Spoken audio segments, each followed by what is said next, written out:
Get ready to dive deep into Buffalo's vibrant music scene because we're stepping inside the fabulous Flamingo Lounge for the 8th season of local music magic. In the Flamingo Lounge with Rockabilly Greg is more than just a podcast. It's a collection of stories that delves deep into the vibrant musical history of Buffalo and Western New York, creating a living archive where each story adds a unique thread to the overall narrative. This season, we're taking a deep dive into the heart of the music community. Join us for personal conversations with musicians and industry pros, where we celebrate the collective creativity that makes our favorite artists, venues, and events so special. But before we get started, I'd like to give a big shout out to our sponsors, CatsLikeUs.com, Diamond Hawk Golf Course and Pub, and valued supporter Buffalo Ironworks for helping to keep the music alive. The dynamic voice behind Buffalo's acclaimed rock band Grosh is none other than Megan Brown. Known for her powerhouse vocals and electrifying stage presence that anchors Grosh's blend of hard rock, blues, and funk, Megan has been a fixture in the Western New York music scene for years. While Grosh continues to thrive, most recently with their album Start Again, she is also an accomplished performer in her own right with a deep history in musical theater and other local acts. This week, I'm so excited to dive into a different side of her musical journey as we discuss her solo career and projects outside the band. It gives me great pleasure to welcome back solo to the podcast, Megan Brown. Megan. Hey, solo. It sounds so weird. It solo is. career. I know. I'm used to Feels seeing so you over there important. with the rest of the band, except Dylan's always too shy to come down here. So maybe we can get him with his dad. You know, but then again, his dad would just talk the whole time anyway. So. Oh yeah, no. There's a good banter between them. Yeah, that's well worth the journey. Oh, that would be fun. But yeah, I was mentioning off air. I saw that you are having a reunion show coming up with Dirty Smile, and Yeah. I didn't realize Gus Walter was in that band with you. So you know Yeah. I remember you from that band when I was with the Hall of Fame, and you were doing the hard rock Right. shows, and I'm like, yeah, that's because I think I saw you Mhm. both with Whiskey Reverb and Dirty Smile Yep. doing that contest, and you had a write up there on social media that says, "No kids, I'm not leaving Grosh, but here's what we're doing." And you had a really cool outline, and I'm like, you know what, we got to get you in here to tell your full story. I mean, we've heard bits and pieces of it with the Grosh shows we've had, but I thought you'd better, because you've been around for quite a while in the area. It's weird. Yeah. Yeah, doing your thing. So, Yeah. because I know, so kind of give me the background. I know I always ask, the aha question, but we've done that before a couple of times. So, if you want to hear it, kids, go back to the last shows with Grosh. But because I know you're from Texas originally, right? Yep. From Texas. Yeah. So, when did you come to Buffalo, and when kind of did you get started singing in Buffalo? So we moved here. I moved here with my family around the end of 2004. I was 13, 14 years old at that time. And my dad was a radio DJ and a playwright. And so, even in Texas as a young kid, I was performing in plays, stage plays, radio theater plays. I was singing in churches with him. I think the first time I sang with him, I was probably 6 or 7, Wow. Yeah. So really, like, the church is where performing started for me. Mm-hmm. And then by the time I moved up here, I really just did musical theater through school. And then in 2000, I don't know, when I was probably a junior in high school, I started performing more by myself, again at like Christian concerts and stuff like that. Sure. And I was actually opening some concerts for Tina Marie Williams. Right. Yeah. Who, I had no idea that later we would meet again in life Yeah. in like a totally different context, making totally different kinds of music. But I get like my first paid gig was in high school opening for her. That's cool. I think it was at Niagara University. Yeah. Oh, wow. Yeah. Did you ever do Kingdom Bound? I didn't do Kingdom Bound, but my dad emceed Okay. Kingdom Bound for at least a couple of years. So me and my big sister would go, and we'd get like the fun, like skip the line passes for all the rides. And, Right. Yeah. Yeah.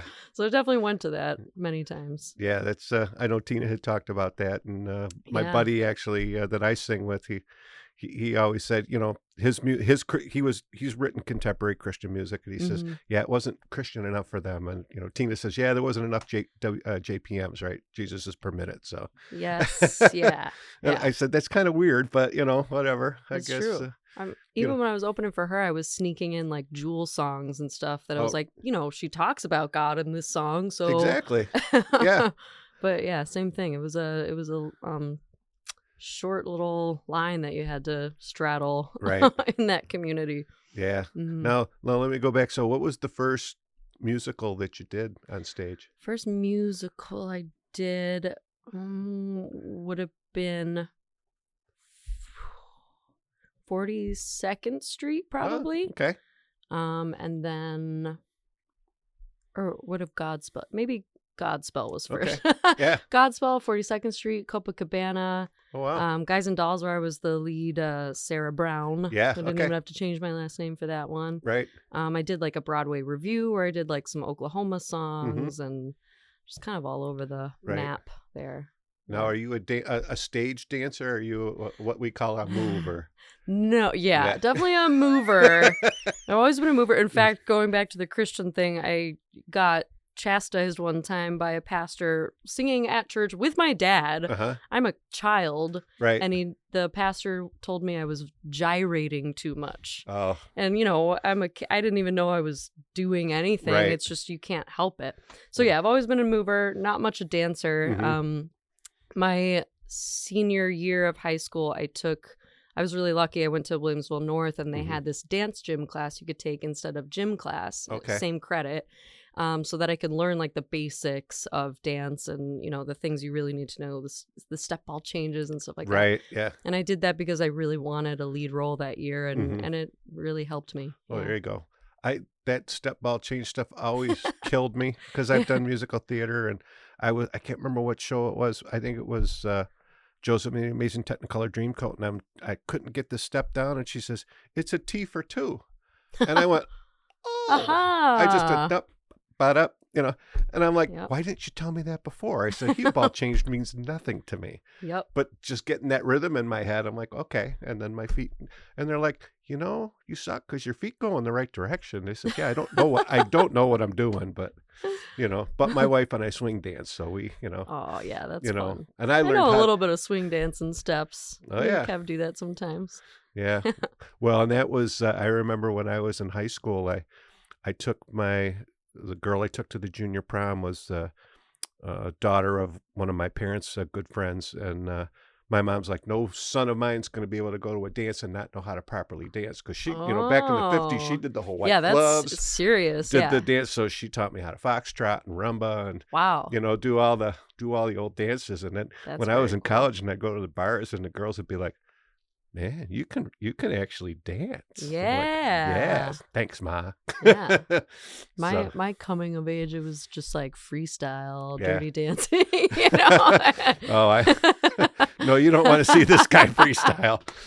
I mean, I saw you at that opening at the Grosh show there in March, and that was some freestyling. We'll get Oh, to that. I yeah. don't want to get ahead of ourselves, but so now, like, going back, so like Mhm. when you were in high school, were you like dabbling with like fronting any bands, or were you doing some like garage bands and like get together with some folks? And Yeah. I was in what I would call a basement band. okay, And yeah, it was just, they were like a instrumental jam band who decided they wanted to try and incorporate a singer. hmm So I came in and put like words and melody to the music that was already there. We were called Toxic Fish in the Petroleum Crisis. I love it. Great name. Like, Yeah. oh, so funny. And we practiced a lot, but I think I played probably one house party with them. And that was like the extent of that. There you go. But that's how I knew, like, I love being in a rock band, and I like having the loud music Mhm. surrounding my voice, Sure. Yeah. Mm-hmm. Yeah. So have you always done the rock thing? Have you ventured off into anything different, like country or anything like that? Or? Jazz was definitely something for me in high school. Okay. And I got to sing with the jazz band in high school a couple times. My favorite was Orange Colored Sky. Oh, yeah. Um, Yeah. And I love the jazz standards. Like, actually with Dirty Smile, we used to do something where I would start a song off with doing an a cappella jazz standard, and that would bleed into a Dirty Smile song. Oh, cool. So jazz definitely, you Yeah. know, and I will not call myself a jazz singer at all. There's no way. But I love that music. I Yeah. love singing it, and someday I'd like to just do a little set of jazz standards, Oh, you yeah. know, with a jazz band. That'd be a lot of fun. Hey, it worked for Lady Gaga, right? Yeah. I mean, gosh, what she did with Tony Bennett was phenomenal. Yes. I mean, Love I that. like her rock stuff, but boy, she's Oh yeah. I mean, she's good at that, you know. And Yeah. I know you would be. I've heard you sing, you know. But it's those old songs, though. I mean, there's a reason why they call it the Great American Songbook, because those songs could be 100 years old and still as fresh today as they were when they were written. Yeah. And, They live forever.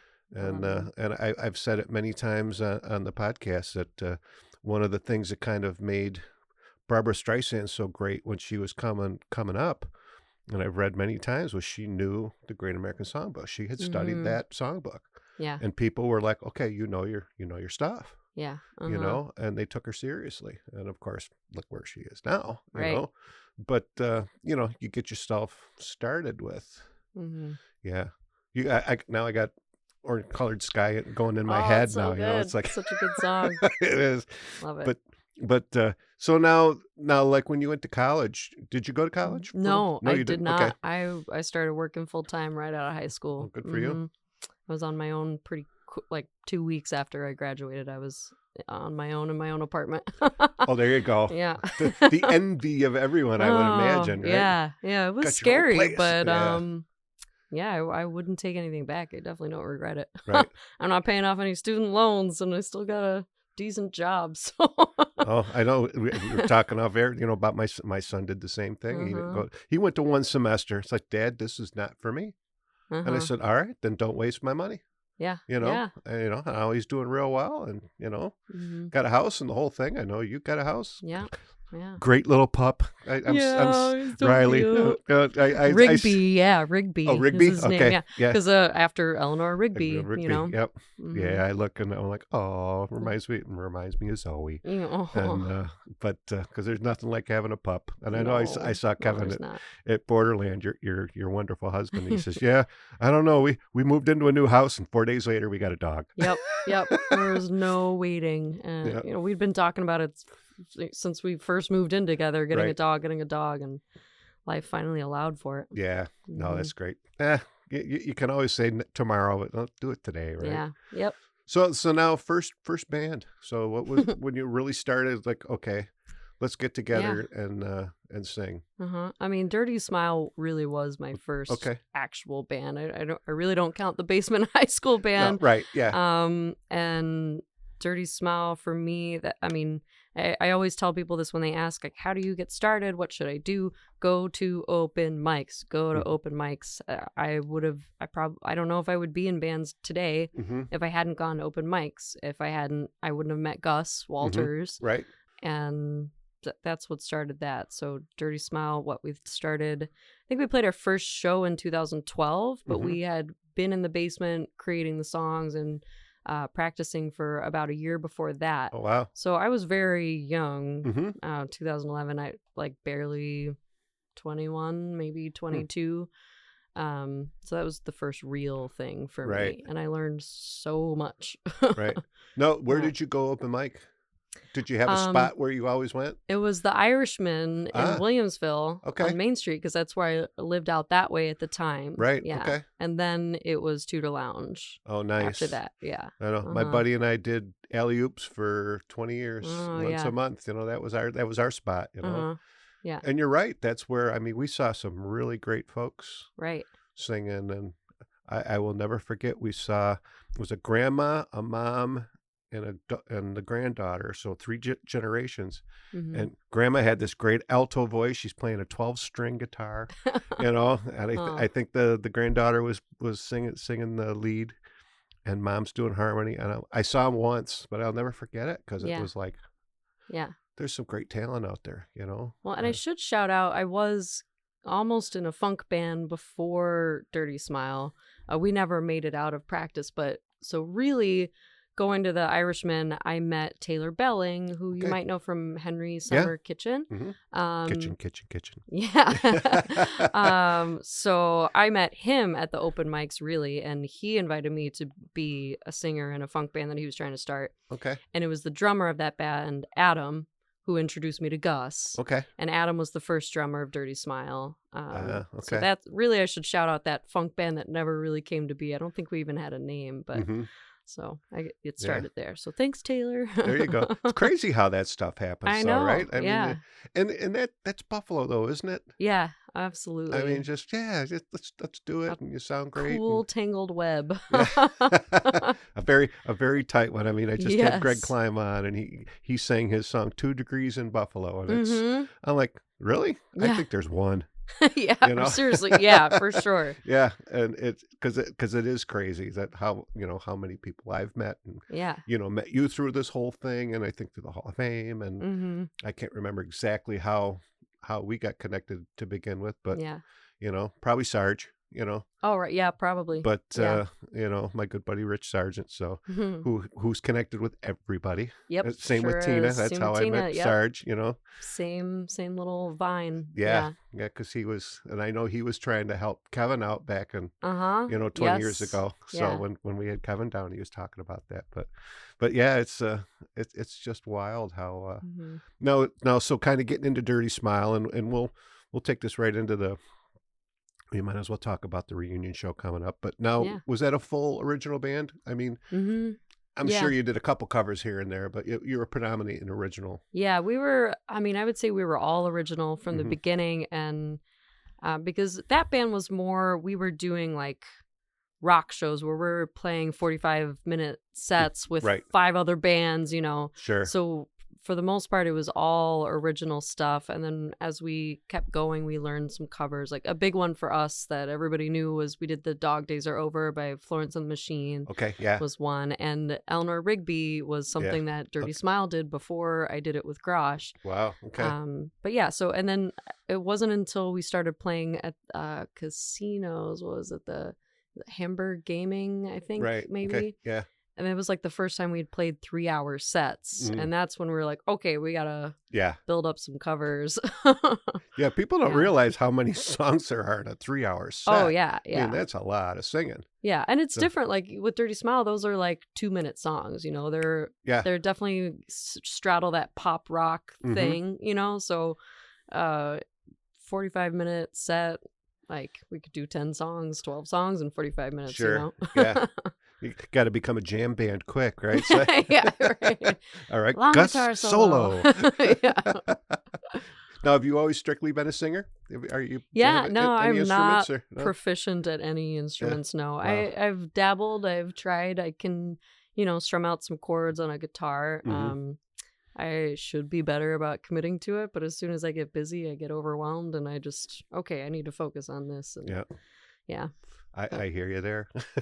That's why all my guitars are now artifacts, and they're autographed because I just don't have the ADD just gets to me, and I'm like, I just don't have the focus to do it. Yeah. And someone told me, they're like, well, then you're not a guitar player. Yeah, that's because guitar players don't put it down. Once they... And that's the difference. It's like, and when I do sit down to say I'm going to commit to this, it's not like I don't enjoy it. I just get overwhelmed.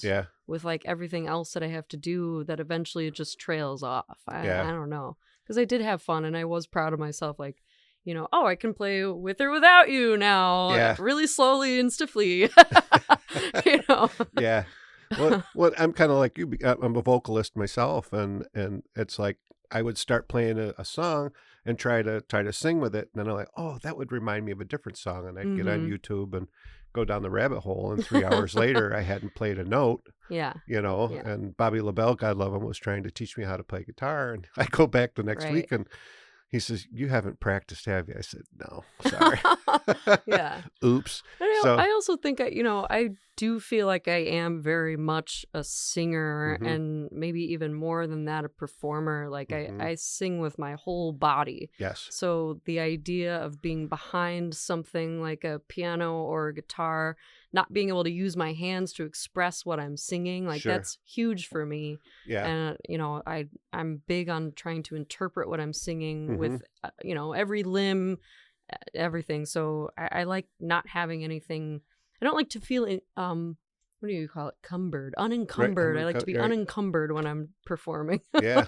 No, you definitely do perform, and and it kind of brings up a good point because one of my favorite documentaries was 20 Feet from Stardom, where all Yeah, the like yeah, they were they were off to the side. They're Lisa Fisher, with the Stones, and uh-huh. they're all doing their background. They're like, no, it was too much to be a front person, Mm-hmm. but you've taken that lead, man, and just Yeah, you're yeah, like, no, I'm on the front, not in an ego way but it's just like, because you right. do have to, when you're out there with nothing but a microphone in your hand, Mm-hmm. right? You're leading the band. They're following you. My No, buddy always says bands following the vocalist, I right? You skip a think they verse, man. follow They me. gotta, They follow me when I screw up. yeah. That's thank God. But exactly. Oh, nothing worse than trying to sing to a backing track, right? And Yeah. you get Oh my off and you go, gosh. oh Yeah. crap, yeah. Yeah. So no, Mm-hmm. I'd rather sing live because Yeah. it's when someone's got your back, it's a lot easier. Yeah. But Absolutely. yeah, so I mean, and I've seen you, and I will be remiss because, and I'm going to jump all over the place because that's just what I do.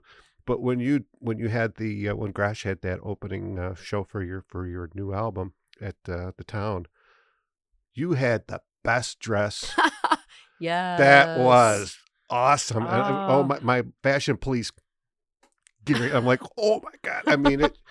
Yeah. I mean, but you talk about a front woman, Uh-huh. saying you're a front, and I mean, it was dynamic. It shimmered Mm-hmm. in the lights. Yes. It was just everything a rock show should be. Thank you. And you brought it. I mean, Yeah. yeah, well, you all brought it. I Uh-huh. don't want to downplay anybody else on that stage, but Yeah. man, and I think the sign of a really good front, you didn't upstage anybody, No, yeah, because you know? I like stepping back when it's Grace's turn, Right. or stepping off the stage even. Sure.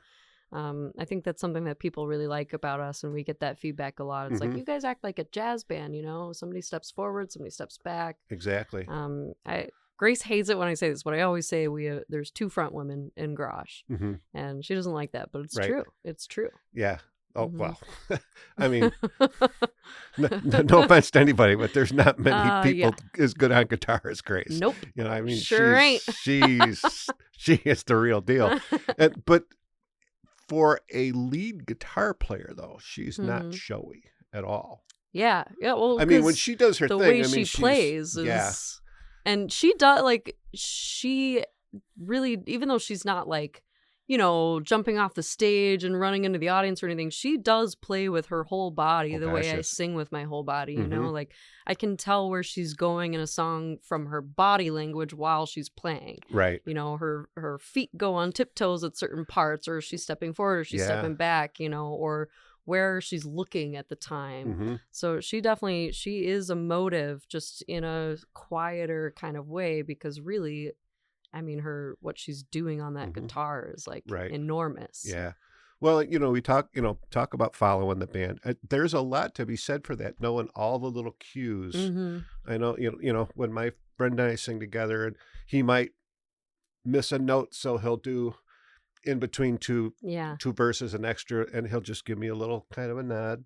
Yep. And then he'll look over. Okay, now we can come back in. Mm-hmm. And it's all those. And then when I sing with someone else, and that's not there. Yeah. I know. It's weird, right?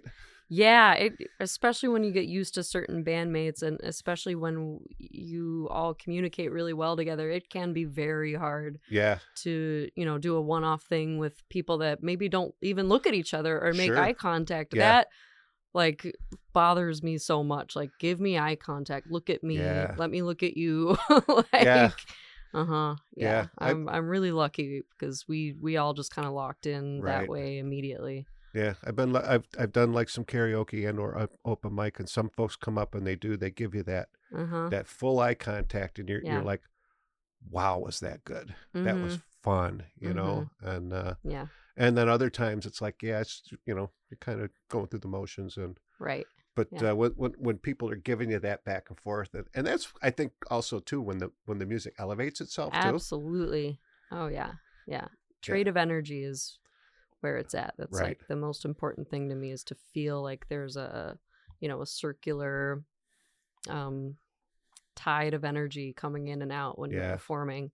Now, is that something that you've kind of had to work hard for, or is Mm-mm. it just kind of in your soul? Yeah, that is built in for me. I don't. I think that's why I think of myself almost as a performer first and a singer second, is because the energy is really important to me. Not Mm-hmm. only for me to be able to express and put out the energy that I have, Mm-hmm. but also reading the energy from the audience and feeding off of what they're putting out. Right.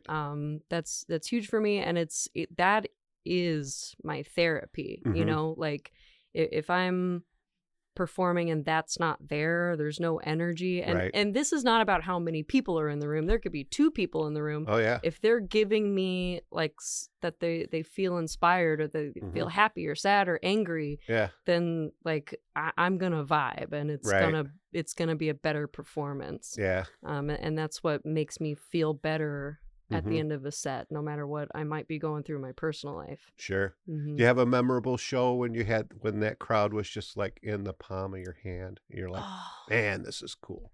it's hard to pinpoint one because there's been so many. Mm-hmm. But I would say one of a memorable one for me is Dirty Smile. Mm-hmm. It was our last EP release before we wound up breaking up. And we did it at Buffalo Ironworks. Mm-hmm. We did the cover Queen, Somebody to Love. Okay. And I had Tina Williams, Grace Stumberg, Sarah Elizabeth up there doing background vocals, with the band. It was a full crowd. Mm-hmm. And just the way, that song is so dynamic. There's so much Yeah. up and down. And I don't know, like the unity I felt at that point. Right. And actually that whole show, like there was crowd surfing. Yeah. And yeah. But also for Grosh, when we do Eleanor Rigby, Mm-hmm. and this happens many times, and I can always tell when it's going to happen. Right before that last verse, Eleanor Rigby died in the church and was buried along with her name. Mm-hmm. Before that verse comes in, there's this silent moment where either people are going to start yelling and clapping and cheering, and then they get really quiet with me before I start singing again, Mm-hmm. or just it's whatever and it doesn't happen. But Right. like at that moment when everybody's yelling and I get them to be quiet and Yeah. stop to where the whole room is silent for 2 seconds before I start singing again, that's like so magical. Yeah. Ugh, I love it. Yeah. That's what, people who don't perform, they, sometimes I don't know if they understand that. Yeah. Ugh. I've had that at well, tonight as we're recording is the Buffalo Music Hall of Fame Gala, and Oh yeah. their sit down dinner. But my buddy and I sang, 10 years ago now, and we sang a Jackson C. Frank song, and we got 500 people to shut up. It's really amazing. It was so Yeah. cool.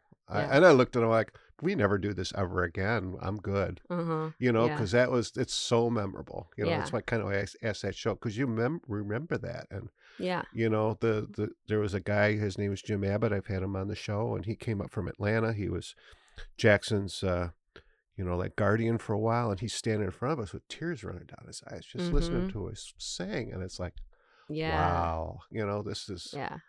how blessed is that though, right? It really is. Yeah. I mean, that's I never take it for granted. no. Mm-mm. Yeah. No.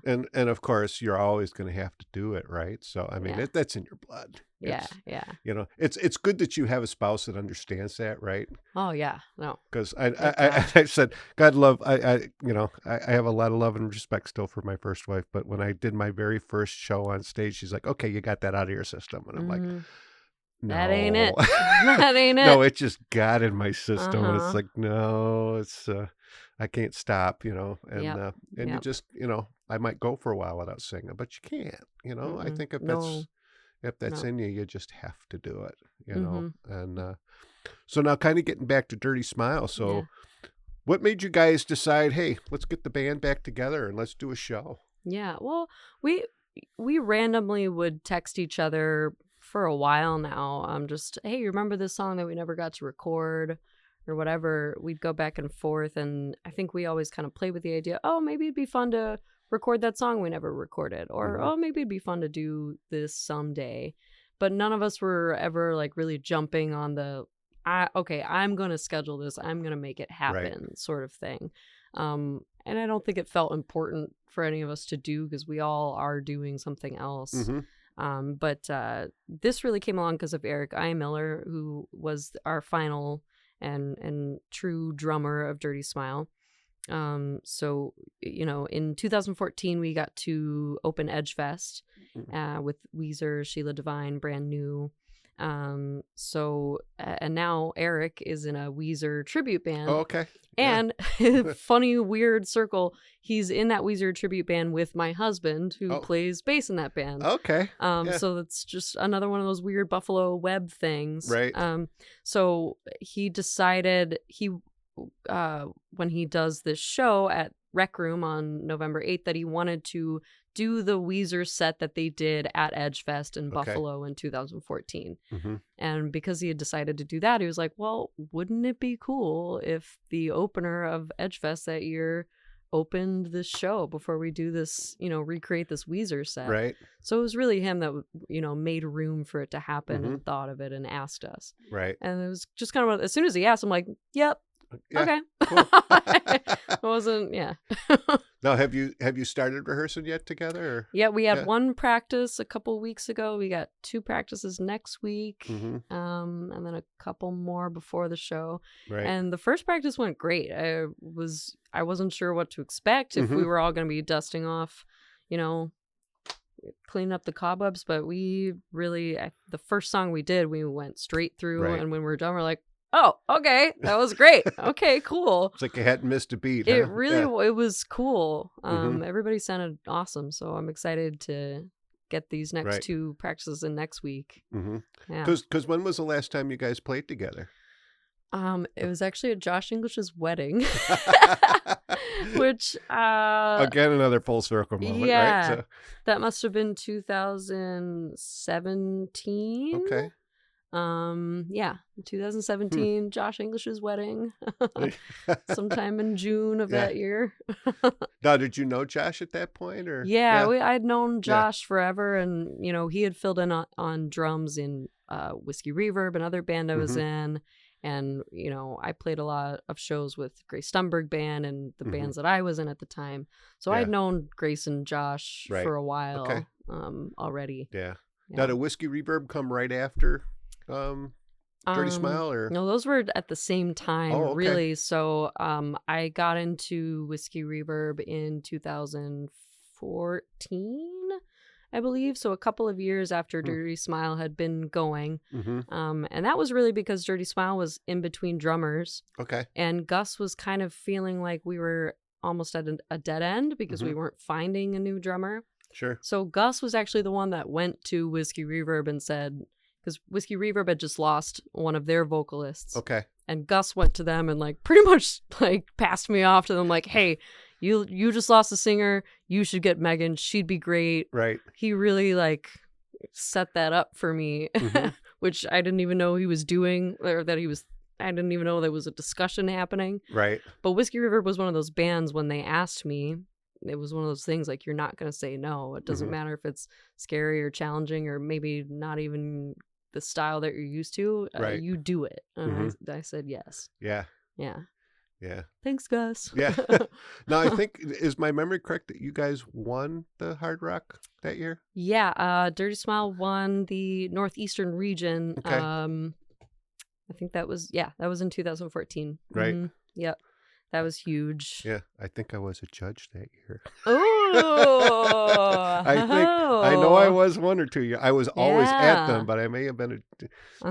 they used to tell me that, but I think 1 year they needed a judge, but Right. Yeah, just I think I kind of remember that. yeah. I can remember Oh, that. I was always hanging around at that stuff. So, Yeah. which that's probably, Yeah. where we brushed Uh-huh. elbows and Well, and that's everything. why I So, got to open Edgefest was because of winning that okay, competition. That was kind of our reward. right.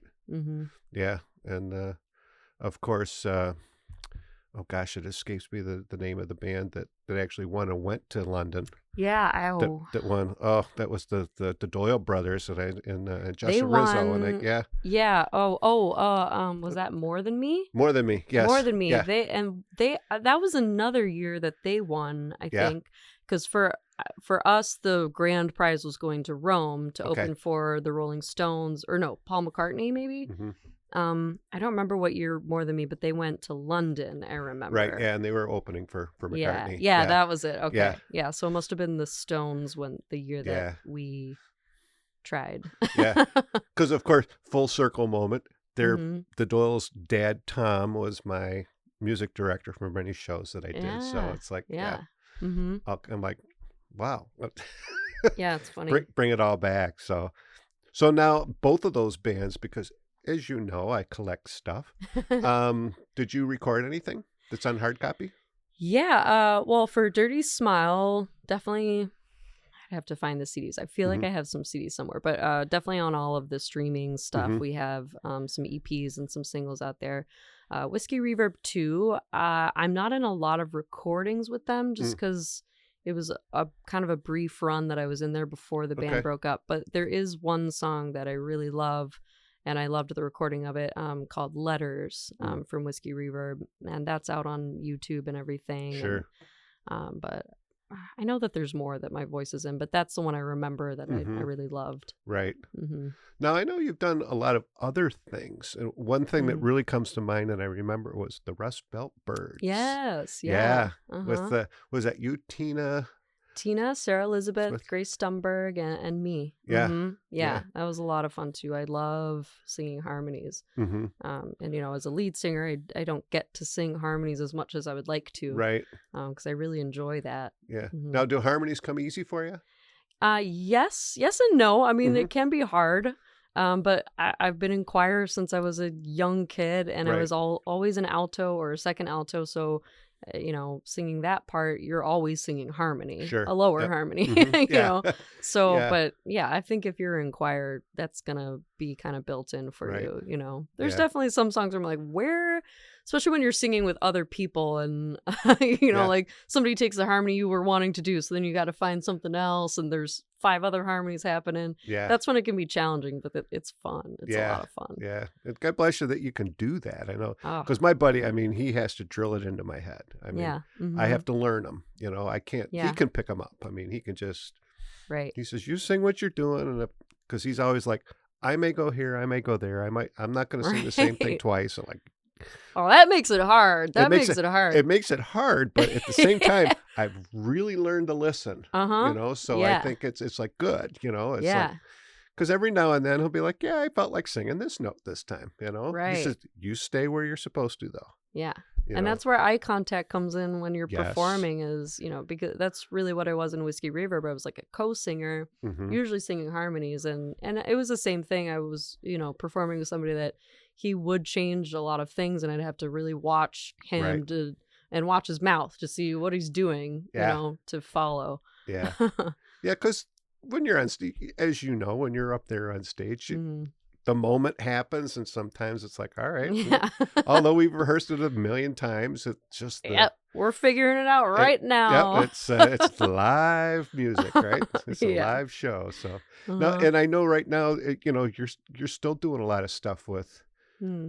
with a lot of the ladies around yeah. town, and Yeah. which is cool. And I know you're doing some stuff with Sue Kincaid too, Yes. which Oh, is I cool love having Sue. the different generations. She was which- just here, right? yeah, she was just Yeah? here. Yeah, Sue's Uh-huh. awesome. I love Sue. Oh my gosh, she's the best. But She's so what's fun. that like working with someone? I mean, not to be disrespectful Mm-hmm. to anybody, but there's a big age difference there. Yeah, I mean, it's amazing.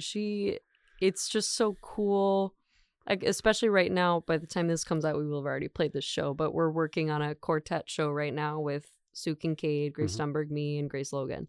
And we all take turns doing a couple of our originals as a quartet. So getting to dive into her music that she was releasing like in the 80s. Sure. I mean, it's just so cool. And it's like, I said this the first time I ever saw Sue Kincaid perform at Sportsman's. I posted a picture of her. I'm like, I want to be Sue Kincaid when I grow up. So it's really cool to see her journey and hope that I can find myself where she is right now. Yeah. And then I hope I also have younger musician friends that I get to work with later in life, you know? Yeah. Yeah. Yeah. Now, are you working with anybody younger than you? Right well, everybody in Grosh is younger than me, Okay. which is so funny because I got so used to being the youngest Right. because I usually work with like older dudes, you know? Yeah. So, but, well, yeah, like Alex MacArthur, I would say, Yeah. you know, she's in her 20s. Blaze Mercedes I've gotten to sing with. Yeah, Blaze, yeah. I consider them like the generation coming up behind mine, you know? Yeah. No, there's a lot of great female singers out there. Oh, yeah. Well, I hate that term. I shouldn't even say that. They're singers. Right, You know, but I young get it, singers, you know. but I think there's more than, 15 years ago, Right. you know. And it's more prominent and we have a better platform. Yeah. Do you think there's a reason that there's more ladies out there in the front, not just on the sides, but leading bands? I think at least from my perspective, I think it's less of a boys' club than it used to be. Like it certainly was when I started playing, singing, and I have a song about it, like kind of what you deal with as a female musician in a world that really doesn't lend to females. Yeah, I like that song. Yeah. I remember listening. I think we listened to that when we did Grosh, the show. I think that we get it more as a music scene that, yes, you can take orders from a woman who's leading the band, you know, and yes, she's not clueless about what she wants her mix to sound like on stage. It's just more of a, we know what we're doing and everybody else finally gets that we know what we're doing. Right. Do you think a lot of it too is because of the younger men are they're a little bit more, they're absolutely. not as, when I grew up to be, you had to be John Wayne. I'll just put it bluntly, right? You had that masculine ha ha ha, and if you weren't, you were picked on, right? And I think younger men are definitely more empathetic and more understanding that we as females are dealing with something different than what they are, right? And I think they understand that. Like a 20-year-old guy is not going to say to me, hey, why don't you smile more? Like that's just not going to happen because they know better. Right.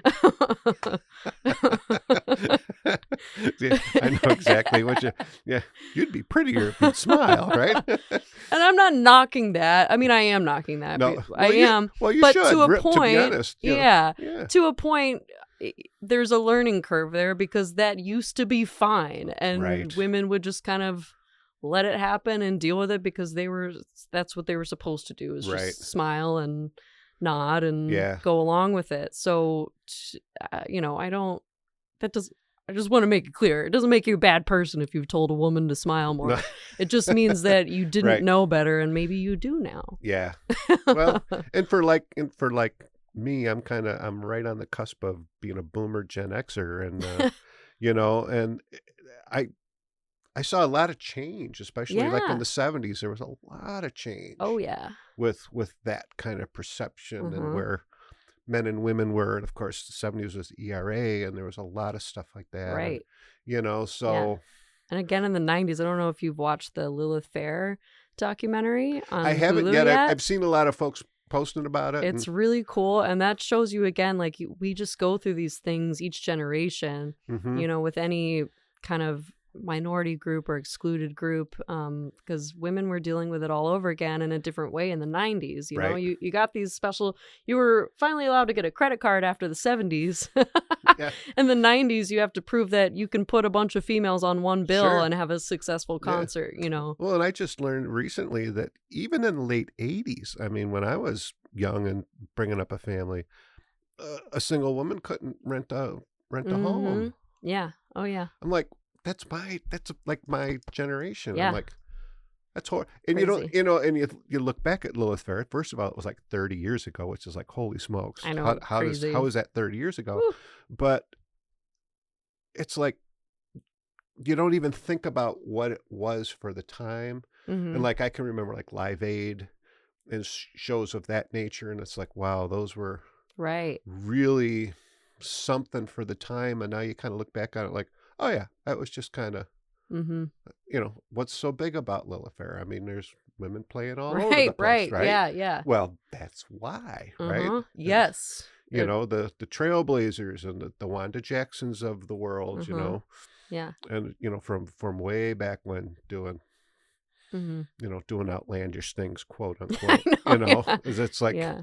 you know, they wouldn't be caught dead back then. And, you Right. know, and even from the standpoint, I had Linda Lou Shriver on, and she's Ah. like, yeah, I got asked to play with many male bands, and that was just not something you did back in the Right. day. Huh. As a single girl, you just didn't do that. You couldn't be like the only female in the No. band? Yeah. Wow. Yeah. Wow, that's crazy. At least for, you know, maybe for her upbringing and stuff like that. But it's Right. like, no. You need a It's, chaperone. yeah.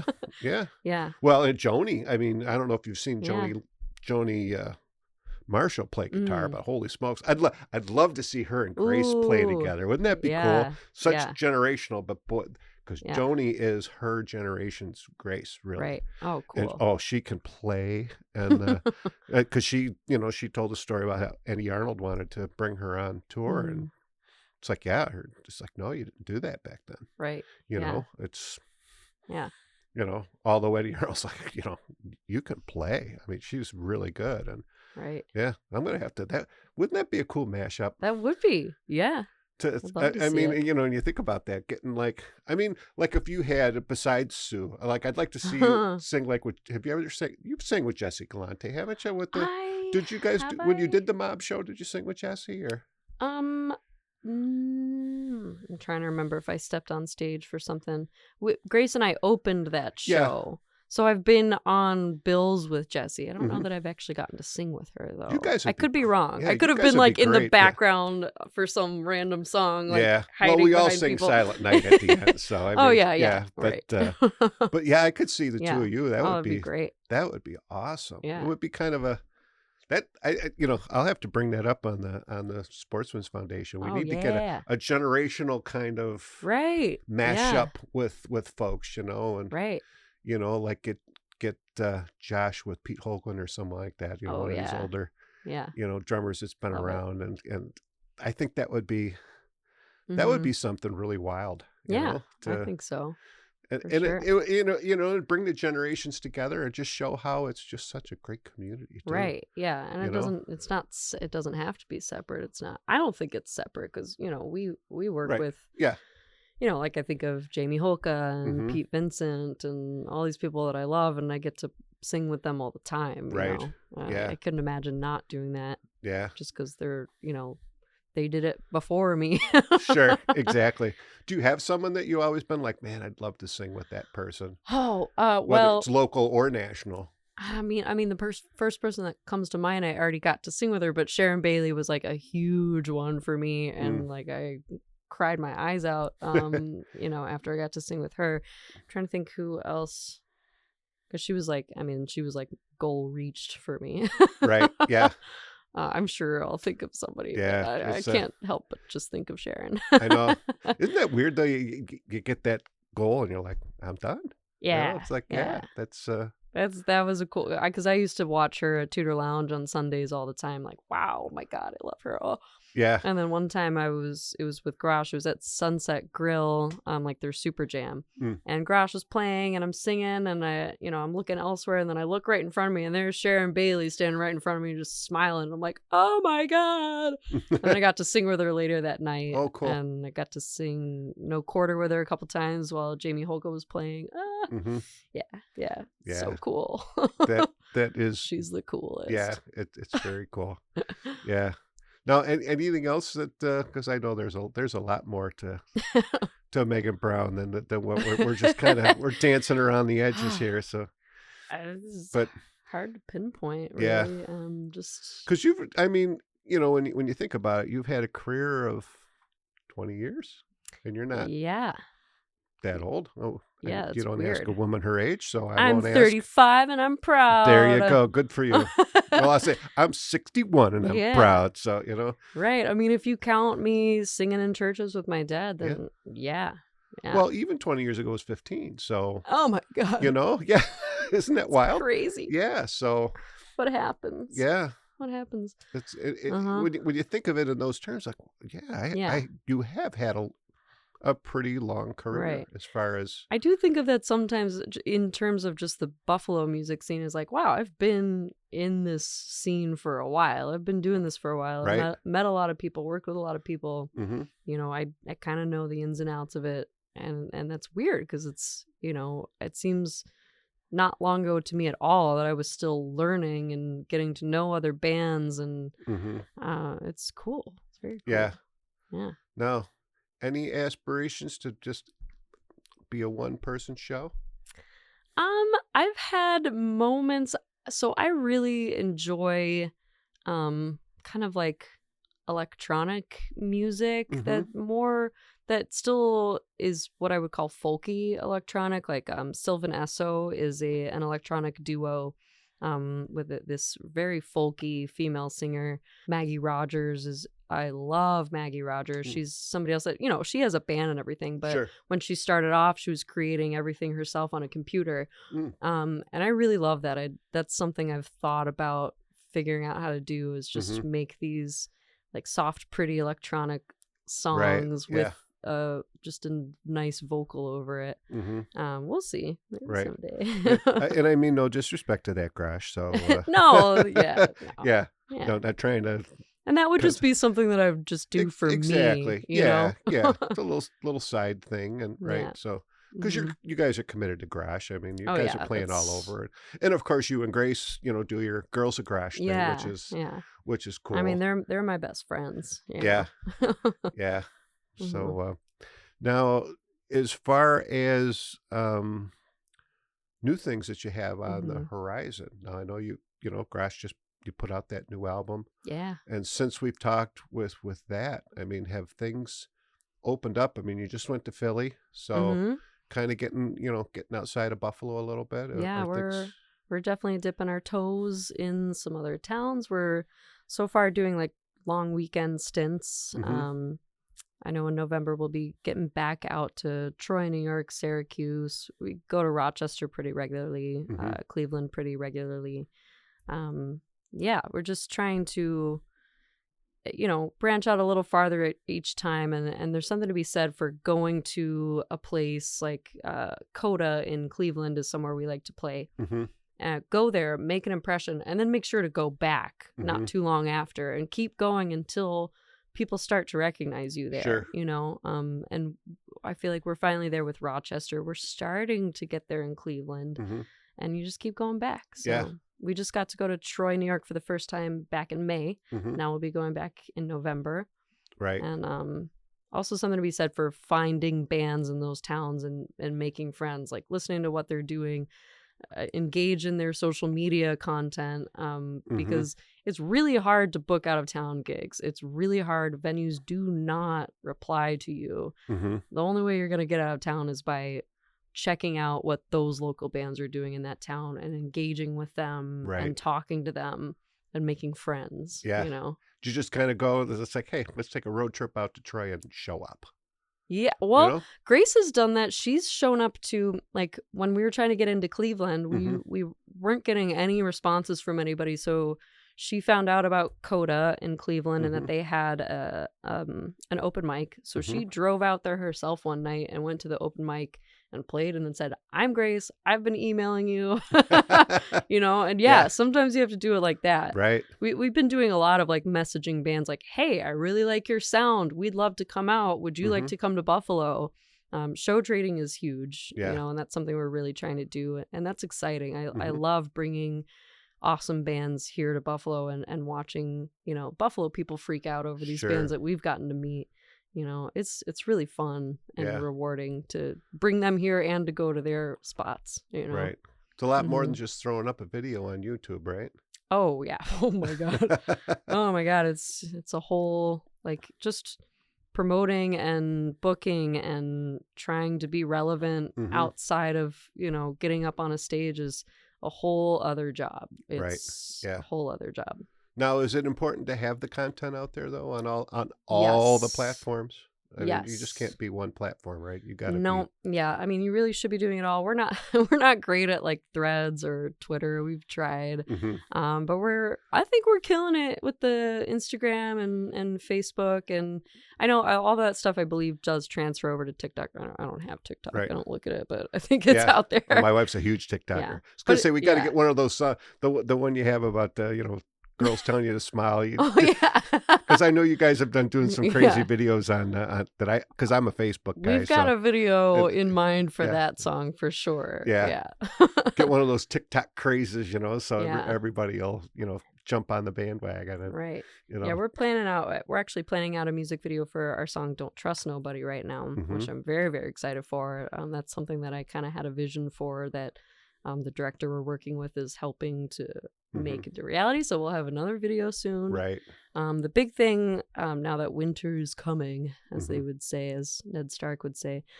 Sorry, Game of Thrones nerd reference. There you go. But since winter's coming, we're ready to start writing again. You know, I'm sure.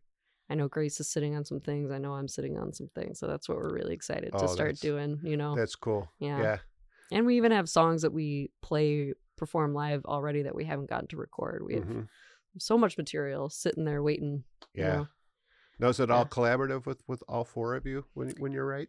Yeah. And, you know, and sometimes it happens in different orders. I would say for the most part, it's Grace and Josh getting together and then sending me like whatever rough structure they've come up with. And then I send it back to them with something I've put over it and say, well, maybe we could, you know, do this chorus again at the end. Maybe we could double up this bridge, you know, whatever.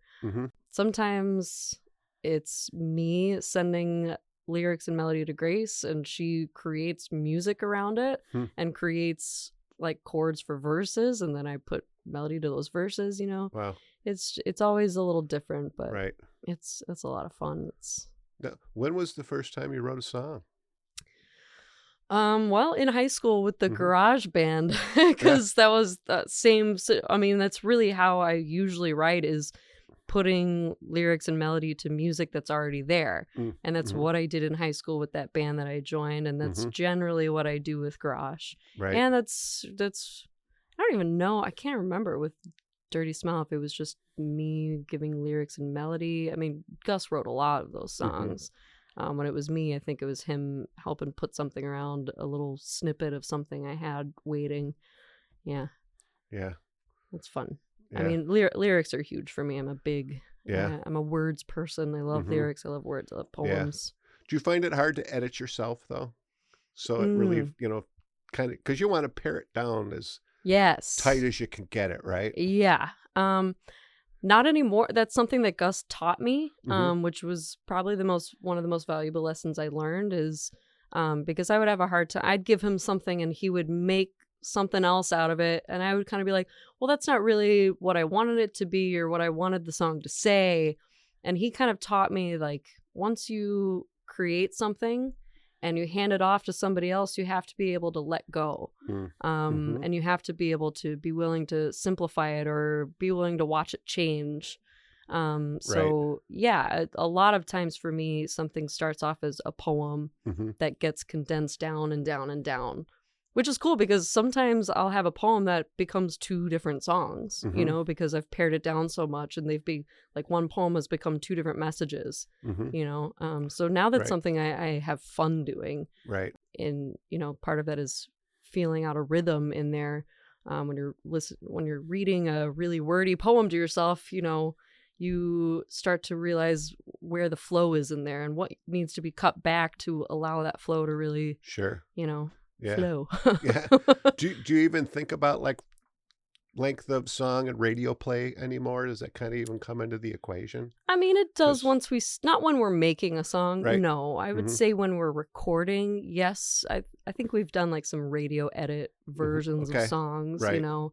And now we have a producer, so that helps a lot with paring something down and making it more radio friendly. But we definitely, when we're writing, it's just what we're creating and you know what we want it to be in the moment.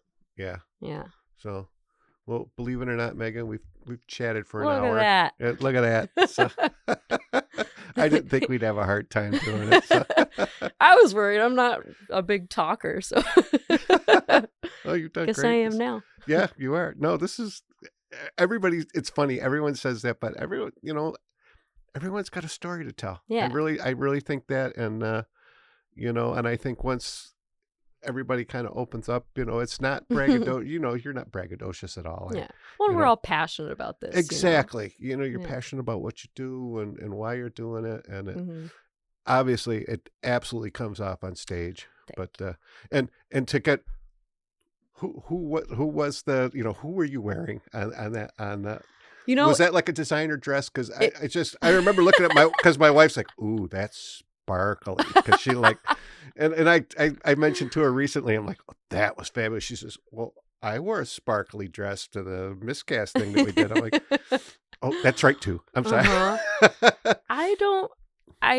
You know, I keep bugging myself because I don't remember what I bought it off a website. It's not like designer. It's not like Armani or anything. Right. It was expensive. It was a dress I'd had my eye on for a long time. And when we finally scheduled our album release, I'm like, now I have an excuse to spend the money and buy this amazing dress. Yeah. Yeah. But clothes are a big deal for me too with performing. Like absolutely something that's going to catch the light, something that's going to move with me. Right. Yeah. I love that stuff. And one last thing though, you perform barefoot. Yeah. What's the reason for that? A, it's more comfortable. Okay. B, a huge thing for me is it keeps me cool. Okay. Because if I get too hot, it's really hard to breathe right. And that really, people like roll their eyes when I say that, but it's very true. Yeah. And the other thing is, it's just the way I move. You know, I am very much like moving from the bottom up. So when I do have shoes on randomly, it's like I feel like I can't move the way I want to. Okay. Yeah. You know. So do you feel the music through the stage, like through the bass? Oh and everything? yeah. Absolutely. Yeah. Yeah. Yeah. Wild stuff. Well, Megan, thanks so much. This has been great. Thanks for having me. And I can't again. thank you enough for coming down. Appreciate it. Thanks for doing this. 8 seasons. It's crazy. Yeah. Wow. Isn't it crazy? Yeah. Great job. You were there at the beginning, and here you are, and we'll have you back. My second 3-timer. So woo! Woohoo! Sarge, you and Sarge. So, but no, and then of course for everyone listening, Gracie and Josh are going to be coming back in the next couple of months and telling their solo stories, which I think is important, you know, for everyone to know, and it just helps tie this whole thing together that you know is the Buffalo music scene. And I just think it's crazy how all the dots keep connecting together and how everything's it is such a tight-knit community and it's such a collaborative and you know, I mean, yeah, you hear every now and then of some, you know, maybe some infighting, but for the most part, I don't see much of that happen. I never see it. No, yeah. I mean, sometimes I see it on social media, but I don't take that seriously. Well, that you can blame Josh for that. He's the pot stirrer when it comes for that. He's the instigator. He loves it. I'm like, I was going to post today that you know that Josh learned to play guitar and now he had his own band. Josh, your husband posted that, and I'm like, I didn't feel that was quite. Nah, I don't want to do that. Yeah. I don't, I very much stay out of those Yeah, things. but Man. that was funny though. That was a funny post. I think Kevin actually posted Yeah, that. So that was good. I'm like, I actually did laugh out loud when I saw it. I'm like, that was good. Oh, it So, was. but Megan, again, thanks so much for coming down, sharing your stories. For everyone who's tuned in, Thanks. thanks so much for tuning in. As always, we hope you've enjoyed this episode as much as we have. And as always, you can find the podcast where you find your podcasts at Apple Podcasts, Spotify, iHeartRadio, Amazon, Audible, The Buffalo Hive. And of course, you can always find the podcast at rockabillygreg.com, where it's all about the music. And before we go, though, Megan, when is that Dirty Smile reunion show? I should say that, right? Forgot to talk about it. That is November 8th at Rec Room. Doors open at 6, and I believe we're starting right at 6:15, so Okay, nice cool. and early. And Rec Room's East Aurora, right? No, Rec Room is right downtown on Chippewa. Oh, downtown on Chippewa. Okay, Yeah. Cool. So everyone, I will have links for that show on rockabillygreg.com, and of course links to all of the different spots where you can find Megan. And I was able to get some cool shots of you at when you guys played up at Keenan Center. So Nice. we'll have some photographs of Megan up there on rockabillygreg.com. And again, for everyone who's tuned in, thanks so much, and we'll see you next week. Bye-bye.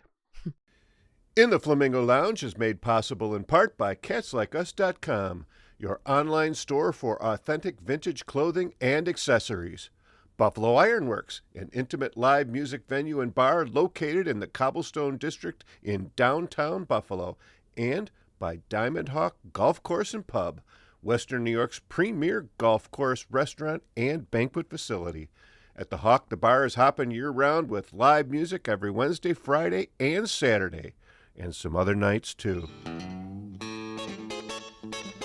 Tune in for a new episode every Saturday at 9 a.m. EST at rockabillygreg.com, where it's all about the music. Bark, Zoe, bark. Good girl.